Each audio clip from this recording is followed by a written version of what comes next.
Hello students. आज हम अपनी कक्षा छठी में हिंदी का 8वां अध्याय न जानू कवि बना पढ़ेंगे, जिसकी लेखक है निकोलाई नोसो और जिसको रूपांतरण रूप है कविता सुरेश। ये एक नाटक है। छठी कक्षा के बच्चे एक नाटक प्रस्तुत करते हैं जिसमें न जानू नाम का बच्चा एक बड़ा कलाकार बनना चाहता है और वह कवि बनकर अब उसने अपनी इच्छा पूरी की। आइए देखते हैं कि वो कैसे कवि बना और क्या कविताएं लिखी उसने। तो चलिए पढ़ते हैं कि बच्चों के खेलने का एक नाटक के रूप में ही हमारे पाठ में प्रस्तुत किया गया है कि बच्चों के खेलने का एक मैदान, एक कोने में न जानू उदास बैठा है। उसके मित्र खिलौने लेकर वहीं आते हैं। अरे न जानू वहां क्यों बैठे हो? मोटू बोलता है कि अरे न जानू वहां क्यों बैठे हो? छोटू कहता है आओ हम नदी पहाड़ खेलें। न जानू नहीं, तुम खेलो। अब जल्दबाज कहता है कि अच्छा राजा का मुर्गा खेलोगे? न जानू नहीं। सुस्तराम आंख मिचौनी। न जानू मुझे तुम्हारे गंदे खेल नहीं खेलने। सारे बच्चे खेलने लगते हैं। न जानू चिढ़कर चुपचाप बैठा रहता है। गुलदस्ता वहां आता है। गुलदस्ता जो एक कवि है। अब गुलदस्ता न जानू को चुपचाप बैठा देखता है। न जानू, ओ न जानू वहां चुपचाप क्यों बैठे हो? खेलोगे नहीं? न जानू नहीं, मेरा मन खेल में नहीं लगता। मैं बड़ा कलाकार बनना चाहता हूँ। न जानू क्या बनना चाहता था? बड़ा कलाकार। तो गुलदस्ता कहता है कि अरे हाँ, तुम तो चित्रकारी सीख रहे थे ना? न जानू हाँ, लेकिन वह काम मुझे पसंद नहीं आया। गुलदस्ता क्यों क्यों? न जानू एक दिन मैंने डॉक्टर गोलीवाला की दीवार पर भैंस का चित्र बनाया था। उन्होंने माँ से मेरी शिकायत कर दी। गुलदस्ता अच्छा तो यह बात है। न जानू गुलदस्ता जी, आप कविताएं कैसे लिख लेते हैं? मैं आपकी तरह कविताएं लिखना चाहता हूँ। क्या आप मुझे कविता लिखना सिखा सकते हैं? गुलदस्ता हूँ, सिखा तो सकता हूँ, अगर तुम्हारे अंदर कविता रचने की प्रतिभा हो तो। न जानू हाँ हाँ, है क्यों नहीं, मैं तो बहुत प्रतिभाशाली हूँ। गुलदस्ता कहता है कि मुझे तुम्हारी प्रतिभा को परखना पड़ेगा। तुम जानते हो तुक क्या होती है? न जानू तुक नहीं, मैं तो नहीं जानता। गुलदस्ता तुक उसे कहते हैं जब दो शब्दों का अंत एक से होता है, जैसे चिड़िया, गुड़िया, घोड़ा, थोड़ा। समझे? न जानू कहता है कि हाँ समझ गया। अब गुलदस्ता अच्छा छड़ी की तुक बताओ। झाड़ी, यह कैसी तुक है? छड़ी झाड़ी, इन शब्दों से तुक नहीं बनती। वाह, क्यों नहीं बनती? इनका अंत तो एक ही तरह से होता है। गुलदस्ता मगर कविता रचने के लिए इतना ही काफी नहीं है। यह जरूरी है कि शब्द एक ही तरह के हों और कविता का जोड़ बैठ सके। लो सुनो, छड़ी घड़ी भट्टी खट्टी हिसाब किताब। अच्छा, अब सोंटा शब्द की तुक बताओ। न जानू ठोंटा। गुलदस्ता ठोंटा ऐसा कोई शब्द नहीं है। न जानू ठोंटा, ठोंटा ऐसा तो कोई शब्द नहीं है। अच्छा तो उल्ठोंटा। तुम मुझे बुद्धू बना रहे हो। गुलदस्ता कहते कि तुम मुझे बुद्धू बना रहे हो, इस तरह का कोई शब्द नहीं होता। सुनो, अगर कविता करनी है तो ऐसा शब्द चुनना चाहिए जिसे हम सब समझते हो। न जानो और अगर ऐसा शब्द ना मिले तो? गुलदस्ता इसका मतलब यह है कि तुम्हारे अंदर प्रतिभा रचने की प्रतिभा नहीं है। न जानू तो तुम खुद ही सोंटा की तुक बताओ। गुलदस्ता काफी देर सोचता रहा, सिर खुजाता है। अब गुलदस्ता झोंटा कोंटा घोंटा उफ, इस शब्द को क्या हो गया है? इसकी कोई तुक है ही नहीं। न जानो, देखा, खुद ने ही ऐसा शब्द लिया जिसकी कोई तुक नहीं है, उस पर कहते हो कि मुझ में कविता रचने की प्रतिभा नहीं है। गुलदस्ता, अच्छा अच्छा, है प्रतिभा, बस मेरा तो सिर दर्द करने लगा। इस तरह की कविताएं लिखो जिनका कोई अर्थ हो। न जानो, इसका मतलब यह तो बहुत आसान है। गुलदस्ता, बिल्कुल बहुत आसान है, कविता करते करते कहीं पिट ना जाना। अब गुलदस्ता बड़बड़ाता हुआ चला जाता है। न जानू उछलकर अपनी पुरानी जगह पर पहुंचकर सोचने लगता है। बच्चे थक कर घास पर बैठकर विश्राम करते हैं। तभी अचानक न जानू चिल्लाता हुआ उनके पास आता है। अरे सुनो सुनो, मैंने बहुत अच्छी कविताएं रची हैं। सुस्तराम, अच्छा, मोटू किसके बारे में है तुम्हारी कविताएं? जानू जरा सुनाओ तो। न जानू, मेरी सबसे पहली कविता जानू की है, लो सुनो। अब वो जानू पर कविता सुनाता है बच्चों को कि जानू गया टहलने नदिया के तट पर, जाते जाते कूदा मोटर की छत पर। जानू, झूठ, मैं मोटर की छत पर कब कूदा? न जानू, अरे ऐसा तो सिर्फ कविता में हुआ, तुक मिलाने के लिए। जानू, यानी तुक मिलाने के लिए तुम मेरे बारे में झूठी बातें कहोगे? न जानू, और क्या, मुझे सच्ची बातें कहने की क्या पड़ी है, जो सच है वह तो है ही। मोटू, ठीक है, लड़ो मत। अच्छा, और दूसरों के बारे में तुमने क्या लिखा है? लो, जल्दबाज के बारे में सुनो। जल्दबाज को भूख लगी, निगल गया जिंदा मुर्गी। जल्दबाज, मगर मैंने कोई मुर्गी नहीं निकली, ना जिंदा ना पकी हुई। न जानो, ओफो, तो मैं सच थोड़ी ही कह रहा हूँ, यह तो कविता है। जल्दबाज, बड़ी अच्छी कविता है हूँ। न जानो, अच्छा लो, सुस्त राम की कविता सुनो। सुस्त राम की जेब देखो, रखा है मीठा सेब देखो। सब, दिखाओ दिखाओ। सुस्त राम, झूठ, फिर झूठ, मेरी जेब में कोई सेब नहीं है, लो देख लो।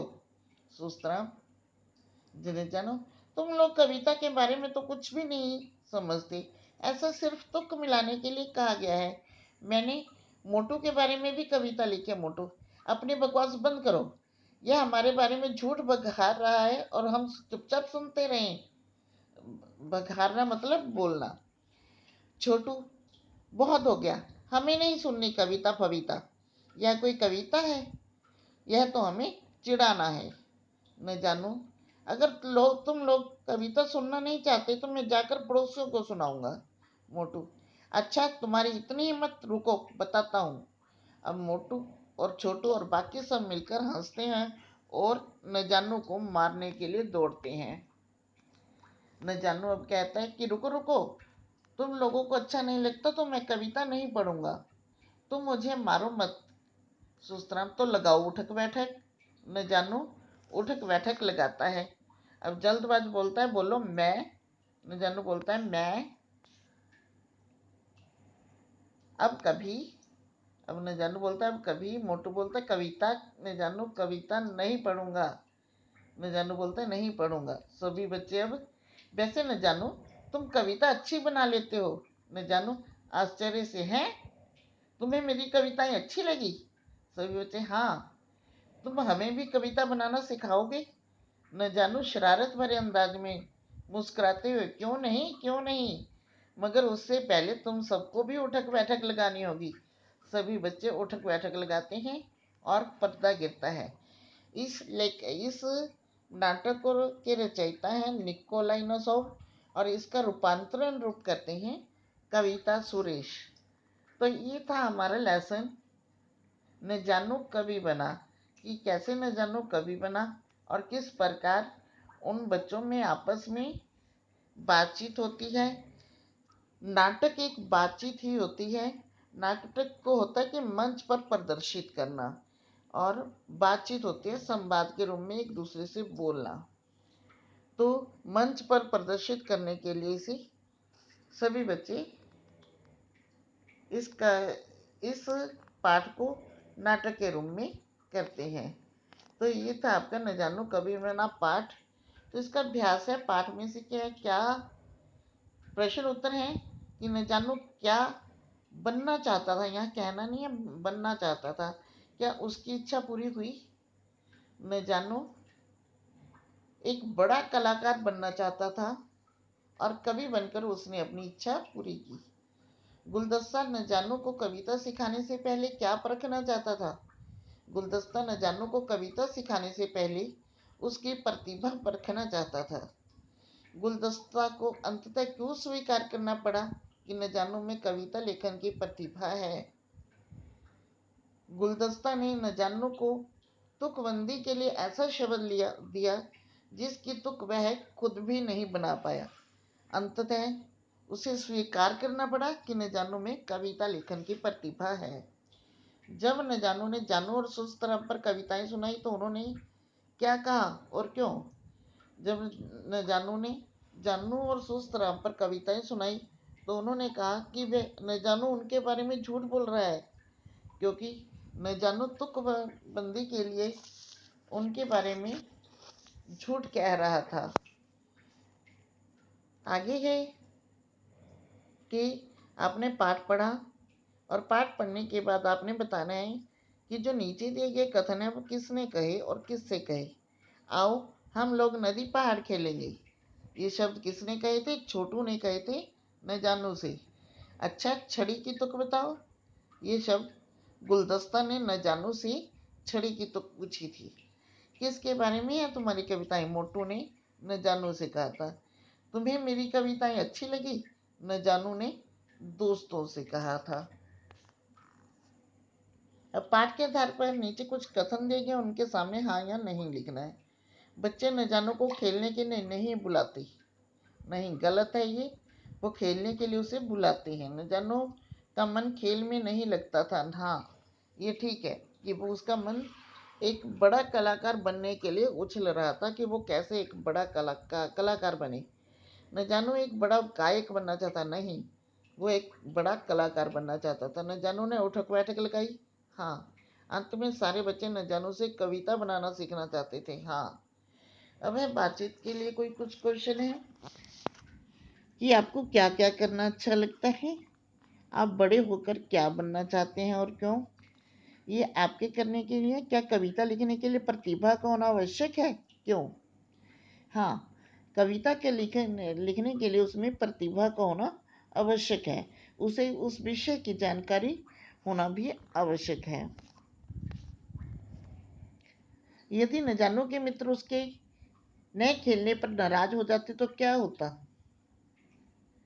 अगर न जानो के मित्र उसकी, ये आप अपने आप करेंगे कि न जानो के मित्र, मान लीजिए आपका कोई मित्र आपसे के साथ ना खेलने के लिए नाराज हो जाते तो क्या आप नाराज हो जाते? तो ऐसा ही कुछ आपने लिखने कल्पना करनी है कि न जानो के मित्र नाराज हो सकते थे कि अगर न जानो की जगह आप होते तो आप कैसी कविताएं बनाते, बताइए। ये आप खुद करेंगे। पाठ में आई कोई 4 व्यक्तिवाचक व 4 जातिवाचक संज्ञा शब्द आपने पाठ में से लिखने हैं। अब व्यक्तिवाचक होते हैं किसी विशेष व्यक्ति का नाम, जैसे मोटू, न जानू, छोटू, गुलदस्ता, ये किसी के विशेष के नाम है। अब जातिवाचक पहाड़, कोई भी पहाड़ हो सकता है, मुर्गी कोई भी मुर्गी, भैंस, माँ, ये सारे क्या हैं? जातिवाचक संज्ञा शब्द हैं। आगे है पाठ में से कोई 6 सर्वनाम शब्द। सर्वनाम होते हैं जो संज्ञा शब्दों के स्थान पर प्रयोग होते हैं। तो हम, तुम, मुझे, तुम्हारे, तुम्हें, मैं, ये सारे क्या हैं? सर्वनाम शब्द हैं। आगे वैल्यू बेस्ड क्वेश्चन है जीवन मूल्य से संबंधित कि मैं बड़ा कलाकार बनना चाहता हूँ, तुम तो चित्रकारी सीख रही थी, मैं आपकी तरह कविताएं लिखना चाहता हूँ। जीवन में कुछ बनने के लिए पहले उस विषय को सीखना जरूरी है, क्यों? कुछ बनने से पहले उस विषय का सीखना जरूरी है। हमें उसके बारे में पूरी जानकारी होनी चाहिए। अधूरा ज्ञान हमें अधूरे ज्ञान से चलें तो मंजिल तक नहीं पहुंच सकते। सफलता तभी प्राप्त होती है जब हम उस विषय के बारे में जानते हों। हमें कुछ भी नया सीखने के लिए किन किन गुणों को अपनाना होगा? हमें कुछ नया सीखने के लिए सबसे जो बड़ा गुण है वो है जिज्ञासा। अगर हमें जिज्ञासा नहीं है किसी चीज़ को सीखने की, तो हम उसमें सफलता प्राप्त नहीं कर सकते। इसके अलावा हमारे मन में दृढ़ निश्चय होना चाहिए, कर्तव्य परायणता होनी चाहिए, सहनशीलता होनी चाहिए, लगनशीलता आदि गुण भी होने चाहिए। अब आपकी कुछ करने के लिए है कि आपने क्या करना है। बाल पत्रिकाएं आती हैं, जैसे छोटे बच्चों की पत्रिकाएं आती हैं, ठीक है, मैगजीन्स, तथा समाचार पत्रों में प्रकाशित या फिर अखबार में छपी हुई आपने बाल कविताओं का संकलन करना है। बाल कविताएं होती है कि जो बच्चों के पढ़ने की कविताएं होती हैं, उनको इकट्ठा करना है और उसे स्क्रैप बुक में लगाना है। तो आपने ये कब करना है। ओके, अब आपकी ये लेसन ख़त्म होता है। ओके, धन्यवाद। इसकी क्वेश्चन आंसर की पीडीएफ आपके पास पहुंच जाएगी। ओके।